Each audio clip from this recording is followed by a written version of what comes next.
Bonjour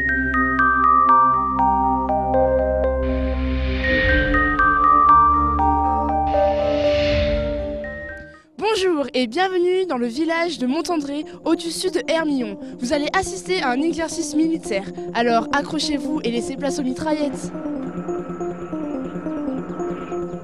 Il est 6 h du matin.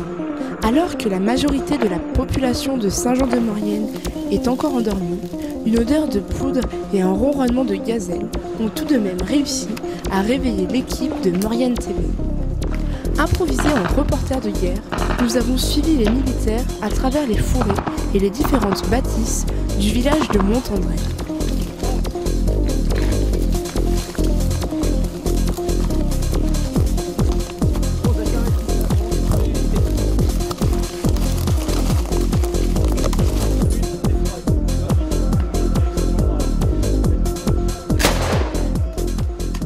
Depuis cette nuit, donc, on fait un exercice militaire dans la région d'Hermillon, sur le village de Montandré qui se trouve derrière moi, et qui était un exercice basé sur une évacuation de ressortissants. Dans notre jargon, on appelle ça une résévac. Et on avait pour mission, la compagnie, d'investir le village et donc d'évacuer les ressortissants civils minoritaires qui étaient menacés par des milices insurgées qui pouvaient s'en prendre à partie. Donc ils étaient récupérés, triés, filtrés, et ensuite ils sont actuellement en cours d'évacuation vers leur pays d'origine qui se trouve plus au nord. 21 pour moi, donc je suis avec 4 ressortissants français. J'attends que la situation se calme pour les évacuer. Là, vous avez quoi ?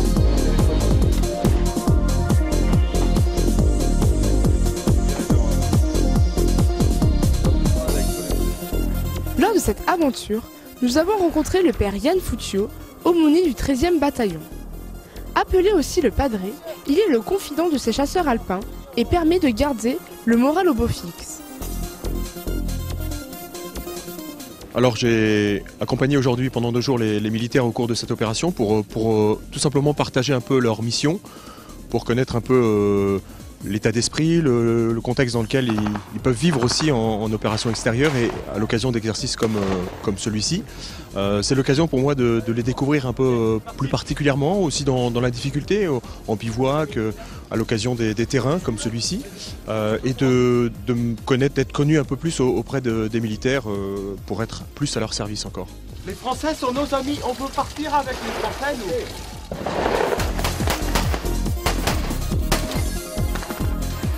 Alors c'est d'abord être avec eux, ma mission c'est d'être avec eux, d'être à leur écoute. Et ensuite c'est eux qui viennent me voir quand ils me sollicitent effectivement pour partager, pour parler quand il y a des difficultés. C'est le propre de l'aumônier militaire, c'est qu'il n'a pas de grade. Il a le grade d'aumônier et il peut s'adresser aussi bien au chef de corps, aux militaires du rang qui vient d'arriver avec autant de simplicité. Et donc les militaires viennent le voir avec autant de simplicité, sans difficulté. C'est l'avantage effectivement. Les difficultés, c'est...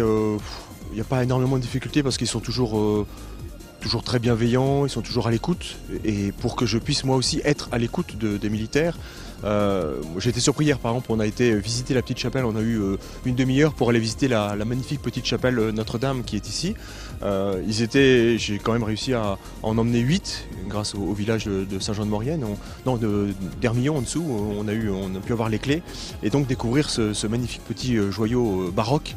Donc pour moi c'est aussi une joie de leur faire découvrir le patrimoine local à l'occasion des terrains.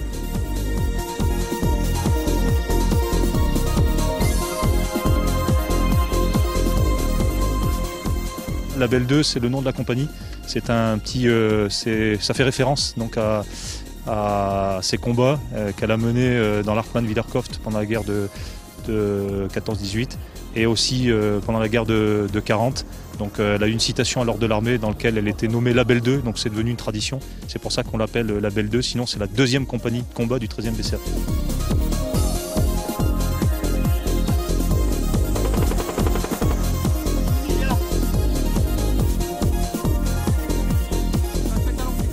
Donc sur la manip, on était à peu près 120, parce qu'il y a aussi des éléments de la compagnie qui sont en couverture face au village de Montdenis, et aussi sur la zone de démotorisation qui se trouvait sur le village à côté à 2 km.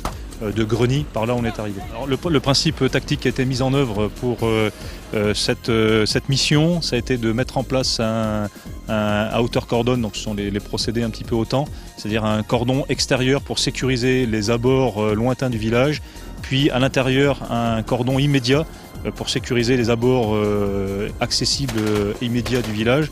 Et ensuite, à l'intérieur, il y a un élément d'investigation qui vient se charger de prendre contact, de neutraliser les insurgés et de prendre contact avec les civils pour les évacuer. Toute cette manip s'est fait suite à une infiltration qui s'est faite de nuit pour pouvoir surprendre les populations, surtout pour pouvoir surprendre les insurgés qui étaient installés dans le village.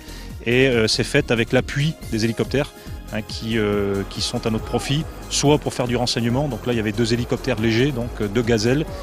Sur les gazelles, soit pour faire du renseignement avec un équipement qu'on appelle une Viviane, qui est un détecteur thermique qui nous permet de nous renseigner, surtout sur ce genre de mission où il faut faire de la discrimination pour s'organiser avant de se déployer dans le village. La discrimination, c'est-à-dire en fait déterminer lesquels sont armés, lesquels ne le sont pas, pour pas qu'on fasse de méprise lors de notre prise du village. Voilà.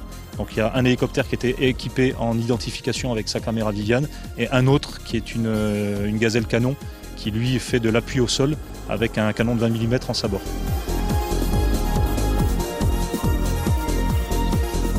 Moi, c'est mon ministère, c'est ma mission d'être auprès des militaires, de les accompagner, d'être à leur écoute. Ça m'apporte de la joie de les voir joyeux, voilà, et de les voir à fond dans leur mission et prêts à servir notre pays, parfois jusqu'au péril de leur vie, effectivement. Ouais.